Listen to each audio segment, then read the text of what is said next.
11th question is factorise this expression. हमने इस expression को फैक्टराइज करना है। अब अगर इस एक्सप्रेशन को देखें तो यहाँ पे 3 वेरिएबल्स आ रहे हैं x, y एंड z। जो हमने प्रीवियस क्वेश्चन करे थे उसमें 2 ही वेरिएबल्स की बात करी गई थी और दोनों का क्यूब था, लेकिन यहाँ पे क्या है 3 वेरिएबल्स आ गए और तीनों का इंडिविजुअली क्यूब गिवन है। अब 3 वेरिएबल में क्यूब वाली हमने एक ही आइडेंटिटी पढ़ी है, तो वही आइडेंटिटी यहाँ पे यूज होने वाली है। आइडेंटिटी हम लिख लेते हैं जो कि है x cube plus y cube plus z cube minus 3xyz equals to x plus y plus z. Again bracket start करने वाले हैं x square plus y square plus z square minus x y minus y z minus z x. So यही वाली identity यहाँ पे use होगी। अब पहले ये देखना है कि हमें लेफ्ट हैंड साइड क्वेश्चन में गिवन है या इसकी राइट हैंड साइड गिवन है। तो देखने से ही पता चल रहा है this is left hand side and this is right hand side. तो लेफ्ट हैंड साइड क्वेश्चन में गिवन है, ये चीज गिवन है। तो हमने इस एक्सप्रेशन को कुछ इस फॉर्म में लेके आते हैं।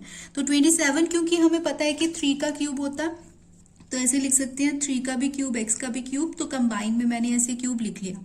देन y क्यूब, देन है z क्यूब एंड उसके बाद है 9। तो लेकिन हमें इस फॉर्म में लेके आना है, तो मैं इसको ऐसे लिख सकती हूँ -3x, x is here 3x and multiplied by y, y is here y and z is here z।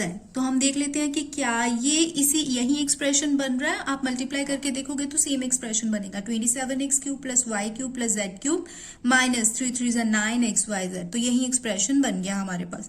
अब ये चीज किसके इक्वल होती है?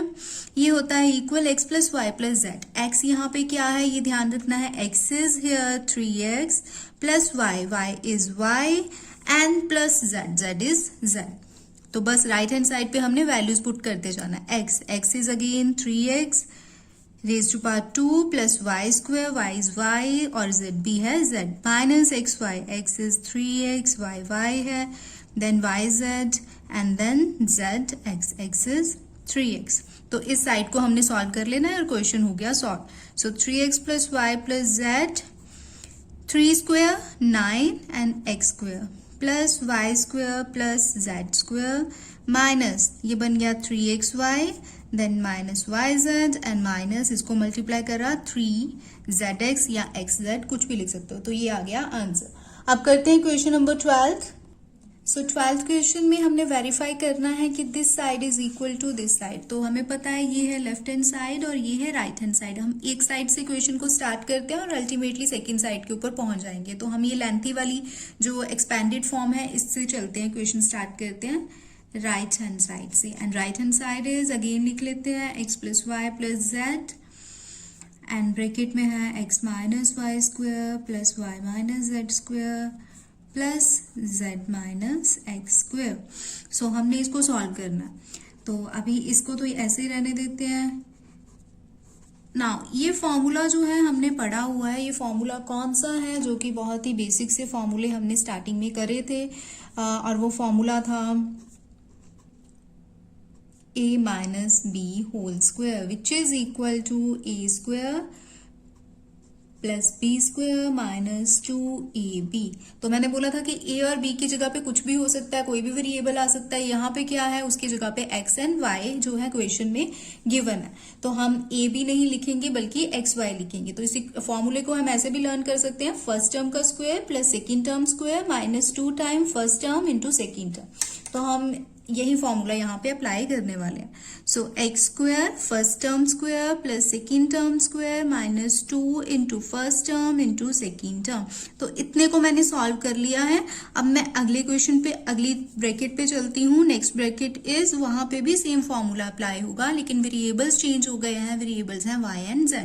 तो हम क्या लिखेंगे, first term square plus second term square minus 2 time first term into second term.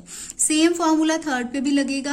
Third पे जो वेरिएबल्स हैं that are z and x। So first term square plus second term square minus 2 time first term into second term. तो ये हमने अंदर वाली जो bracket थी उसको सॉल्व कर लिया। अब देखते हैं आगे कुछ कैंसिलेशन होने वाली है या कुछ कंबाइन करके टर्म्स लिखनी है। सो एक्स स्क्वायर वाली एक टर्म ये रही और सेकेंड एक्स स्क्वायर वाली एक और टर्म है ये। अगर तो प्लस माइनस में होती तो हम कैंसिल आउट कर सकते थे, लेकिन दोनों ही प्लस की हैं, तो एक एक्स स्क्वायर यहाँ पे है और एक एक्स स्क्वायर यहाँ पे है, तो कितने एक्स स्क्वायर बन गए? 2x square. उसी तरह से एक वाई स्क्वायर यहाँ पे है और एक वाई स्क्वायर ये है, दोनों ही प्लस में है, तो 2y स्क्वायर बन गए। एंड सिमिलरली 2z स्क्वायर बन गया ना। उसके बाद टर्म है एक्स वाई वाली, तो एक्स वाई वाली कोई और टर्म नहीं है, इसको ऐसे ही लिख देते हैं -2xy। वाई जेड वाली भी कोई और टर्म नहीं है, तो इसको भी एज इट इज ही लिख देंगे, और जो 2zx को भी। अब आगे चलते हैं नेक्स्ट स्टेप में। नेक्स्ट स्टेप में क्या करना है? अब इस ब्रैकेट की अगर बात करें तो सब जगह 2 2 2 2 आ रहा है, तो हम 2 को कॉमन निकाल सकते हैं। तो यहाँ पे मैंने 2 कॉमन निकाल लिया। अब अंदर जो बच गया वो हम लिख देते हैं। 2 सब जगह से, सब टर्म से बाहर आ गया, तो अंदर ये टर्म्स जो है वो रह गए। अब इस 2 से इस 2 को हम कैंसिल कर सकते हैं, और अब क्या बच गया? x plus y plus z, और ये रह गया है x square plus y square plus z square minus x y minus y z minus z x. तो ये फॉर्मूला हम जरा सेपरेट कर लेते हैं।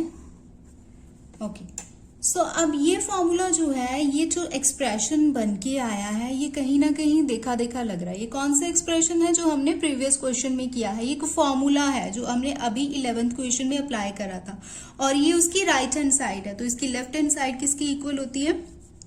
X cube plus y cube plus z cube minus 3xyz। तो वहीं से हमने ये लिख दिया, और ये क्या है? इक्वेशन की लेफ्ट हैंड साइड। सो हम राइट हैंड साइड से इक्वेशन को स्टार्ट करा था और अल्टीमेटली लेफ्ट हैंड साइड पे पहुंच गए। तो हमने वेरीफाई कर लिया है कि जो लेफ्ट हैंड साइड है वो राइट हैंड साइड के इक्वल है। अब करते हैं question number 13। So 13th question is, if x plus y plus z equals to 0, then show that this term is equals to 3xyz। तो क्वेश्चन को कहीं ना कहीं रीड करने पे हमें पता चल जाता है कि वहां पे कौन सी आइडेंटिटी यूज होने वाली, क्योंकि यहाँ 3 वेरिएबल्स की क्यूब की बात है, तो एक ही आइडेंटिटी ऐसे पढ़ी है हमने, वही यहाँ पे यूज होगी, वो लिख लेते हैं। As we know that x square plus x cube plus y cube plus z cube equals to x plus y, यहाँ पे -3xyz भी आएगा, equals to x plus y plus z. Again bracket में हम जो भी लिखते हैं x square plus y square plus z square minus x y minus y z plus minus z x. तो ये आइडेंटिटी हमने एज इट इज जैसे की पढ़ी थी वैसे ही यहाँ पे लिख दिया। अब क्वेश्चन में गिवन है कि x plus y plus z जो है वो 0 है, तो जहां भी इस टर्म में, इस इक्वेशन में हमें x plus y plus z दिख रहा है वहां हम 0 पुट कर देंगे। तो यहाँ पे तो नहीं है, ये साइड ऐसे ही रहेगी, इक्वल्स टू ये 0 है तो 0 लिख देते हैं, और साथ में है जो भी x square plus y square plus z square, and same जो ऊपर एक्सप्रेशन था वही मैंने लिख दिया। अब 0 और ब्रैकेट इन बिटवीन कोई साइन नहीं, तो पता है मल्टीप्लाई हो रहा है, तो 0 ने इससे जब मल्टीप्लाई हुआ तो इसको भी बना दिया 0। अब इस साइड तो वही टर्म है, वो टर्म है x cube plus y cube plus z cube minus 3xyz, तो उधर 0 है। अब ये जो नेगेटिव टर्म है, अगर हम उसे इक्वल टू की दूसरी साइड शिफ्ट करेंगे तो वो पॉजिटिव बन जाएगी, plus z cube 0 plus 3xyz, और 0 की कोई वैल्यू नहीं है तो हम ऐसे लिख सकते हैं। तो यही चीज हमने प्रूव करनी थी और वो हमने प्रूव कर दिया। सो अब चलते हैं हम 14th क्वेश्चन पे।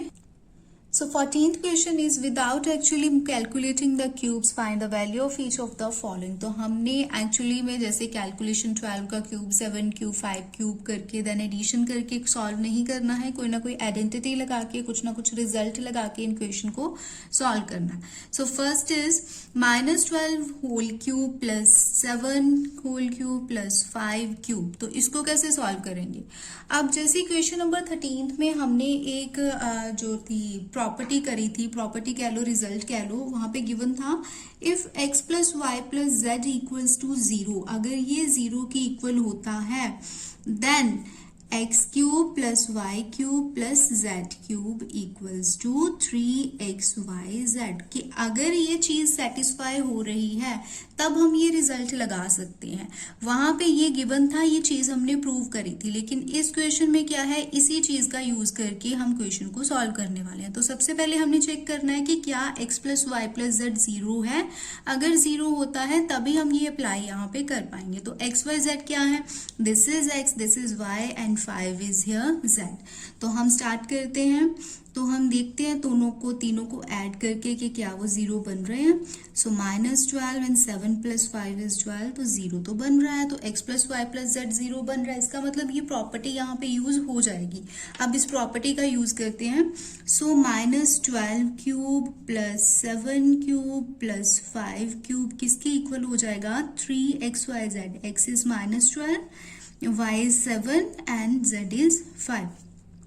तो माइनस एक ही बार है, माइनस तो आएगा। 12 को आप 3 से कर सकते हो 36 एंड 7 को 5 से कर सकते हो, जो कि हो जाएगा 35। अब आपने मल्टीप्लाई करके जो भी आंसर आएगा वो यहाँ पे लिख देना। तो मल्टीप्लाई भी हम कर लेते हैं। 36 को 35 से, ये बन गया 180, 3 6 18 एंड 3 3 9 एंड 10। सो ये बन गया 1260, जो कि आ गया आंसर। सो सेकेंड पार्ट इसका देखते हैं। सेकेंड में भी वही वाली प्रॉपर्टी देखते हैं अप्लाई होगी या नहीं। तो सबसे पहले तीनों को ऐड करके देखते हैं क्या जीरो बन रहा है। सो 28 plus second term is -15 and z की वैल्यू यहाँ पे है -13। तो अगर आप इनको सॉल्व करोगे, ये 28 प्लस का माइनस माइनस प्लस होता है, साइन माइनस का आता है। 15 और 13 भी 28 बन गए, तो इनका भी आंसर आ गया जीरो आ गया। तो मतलब ये वाली प्रॉपर्टी यहाँ भी यूज हो जाएगी। सो क्या प्रॉपर्टी यूज होगी, x cube plus y cube plus z cube equals to 3xyz। 3x is here 28, y is 15 and z is -13। सो आप मल्टीप्लाई कर लो। 28 को 3 से कर सकते हो पहले, और माइनस माइनस खत्म हो गए। तो 15 को 13 से कर लो आप। 3 5 15, 3 1 3 and 4, देन 5 and 1, और ये बन गया 195। अब 195 को आपने कर लेना है 85 से, और 84 से, और आंसर यहाँ पे लिख देना। सो 4 5 20, 4 9 36 and 2 38, and 4 1 4, 4 plus 3 7।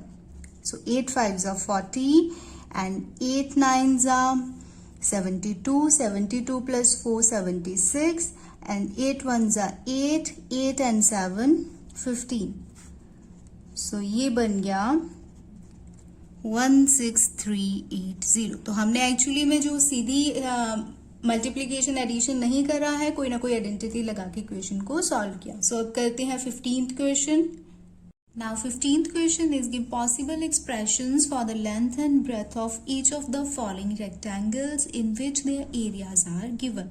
तो हमें areas given है rectangles के, और हमने उनकी length और breadth find करनी है। तो हमें पता है कि given है polynomial form में area of rectangle, और जो area of rectangle है उसका फॉर्मूला पता है, होता है length into breadth। तो जो हमने length और breadth find करनी है, जो क्वेश्चन में पूछा गया है, वो इसी polynomial में छिपी हुई है। तो हमने इस पॉलिनोमियल को जब सॉल्व करेंगे तो हमारे पास लास्ट में जो रिजल्ट बनेगा उनमें से एक लेंथ होगी और एक जो है वो ब्रेथ बन जाएगी।